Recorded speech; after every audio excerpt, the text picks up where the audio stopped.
up my husband at the airport, I bumped into Brandon Harrison, my ex-fiancé who'd ghosted our wedding 2 years ago to go see elephants in Kenya with his adopted sister, and I was wearing sunglasses, but he still spotted me instantly in the crowd. Alexis Hayes, I'm back to marry you. My eyes narrowed slightly. You are? He gave a helpless chuckle. Said, hey, sweetie, don't be mad. I didn't mean to ditch for so long. After Willow saw the elephants, she wanted photos, and she's my only sister, so I had to spoil her. 2 years of shooting, and boom, done. I rushed back to fulfill our engagement. That's when it clicked. This man was my ex-fiancé, but seriously, had no one bothered to tell him I married his uncle the same day he ran away? The airport was a madhouse. Brandon Harrison wheeled a luggage cart with one hand, a Chanel bag dangling from the other. Willow, her skin several shades darker, perched on the suitcase, letting Brandon push her along. 2 years in Africa made them look like they'd spent 2 years digging coal. Absolutely sunbaked. Brandon used to be so fair, handsome, and in great shape. Otherwise, I wouldn't have agreed to the arranged marriage. But now, good thing he wasn't my husband anymore. I took off my sunglasses, forcing a polite smile. Oh, my apologies. Long time no see. You both have changed so much, I didn't recognize you at first glance. Willow, true to form, immediately spat. Don't pretend you didn't recognize us.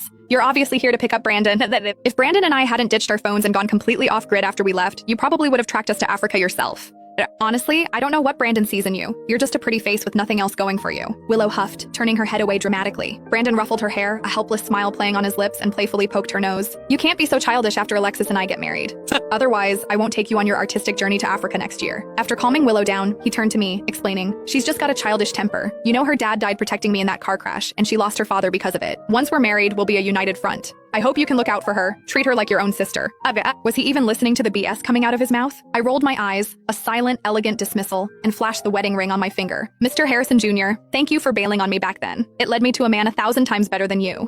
And please don't flatter yourself. I'm here to pick up my husband today. Brandon froze. Then he narrowed his eyes at me for a long moment before raising an eyebrow and smiling. Alexis Hayes, do you take me for a fool? The Harrison-Hayes merger was the talk of New York 2 years ago. Every socialite and dignitary was there. Everyone knows you're my fiancé, Alexis. Okay, it was wrong of me to run away and embarrass you, but your reputation is trashed. Who else would possibly want you after this? So that's why he dared to run. He was convinced I'd be a discarded woman, that no one else would have me. He truly overestimated himself and underestimated me. To clean up his mess, Grandpa had to make some serious sacrifices, not just financially with company shares, but also by involving his own son, Devin. To soothe the Hayes family's fury, Grandpa had personally offered to transfer the shares originally meant for Brandon to me. Looks like Brandon had no idea. Of course, spending 2 years off-grid for Willow, not even making a single call home, he wouldn't know any of this. Still, I hope he can keep that smile on his face when he returns to the Harrison family estate tonight. Brandon initially refused the arranged marriage, saying he'd rather die than yield. But then he saw me, fell instantly in love, and declared he'd marry no one else. He shamelessly pursued me for over half a year. Seeing that he kept himself out of trouble and wasn't a playboy, I finally agreed. But before long, Brandon had Willow by his side, an adopted sister he spoiled like a princess. On our wedding day,